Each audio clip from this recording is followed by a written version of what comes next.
Yo! Shout out! Shout out mga guys! Okay guys, may Yamaha site tayo dito guys, no, na kinabulsot natin mga guys. Kasi yung fuel pump niya is ayaw gumana, no.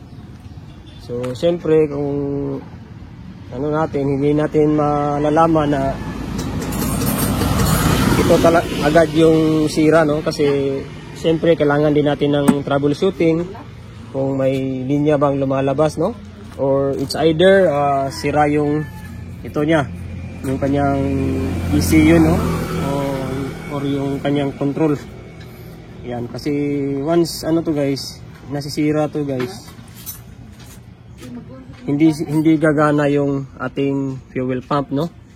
Kasi nga yung pinaka-positive ng yung ating fuel pump, ito yung black sa loob ng pump, pero sa kanyang pinakasakit guys is ayan, oh, red black. Ayan. So si red black kumukuha ng supply dito sa ating ECU, no. So gagana lang ang ECU o yung pump kapag pag-on ng susi, gagana yung ating pump, no, at saka pag i-start natin, nag-i-start natin ang motor, so saka lang to siya mag-on guys.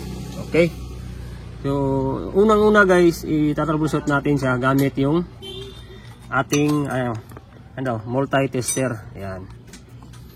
So i-check natin muna guys yung kanyang wiring, at dito sa yung pinakasakit niya. Ayan, kung nakikita nyo to guys, ayan, oh, ayan siya. Ito, talaga lang. Yan, ito na wire, ayan, oh. So yan yung connected dito sa socket ng ating fuel pump. Ayan, oh. So tinesting natin guys, tinesting ko sa ito gamit yung multi-tester continuity, no. Tinest ko lang siya, baka may naputol na linya guys. Pero okay naman guys, na-check ko siya, yung linya okay, meron siyang continuity. Ayan. So ibig sabihin walang sira doon sa kanyang wirings. Ayan. So paano natin malalaman din guys na okay pa yung supply ng ating ECU? Ayan, pinaka basic lang guys, no. Kaya punta tayo dito, lipat lang. Basic lang to guys. Gamit tayo ng ayan, test valve na 6 volts to 24 volts guys. Ayan, okay. So unang-una, i-on nyo ang susi. Ayan, on siya. Tapos kukuha tayo ng ground dito sa ating ayan, oh, battery. Okay, tapos yung ating test valve guys, ano natin sa kulay red, no. Ayan, kung nakikita nyo guys, ayan yung test valve umilaw. So ibig sabihin goods yung pinaka-positive ng ating fuel pump, no. Actually dito sana ako mag-testing, natanggal na yung fuel pump. So dito ko na lang din dito na lang ako nag-testing. At saka ma-check natin guys na wala talagang sira from dito hanggang dito. So may linya siya guys, no. Ayan.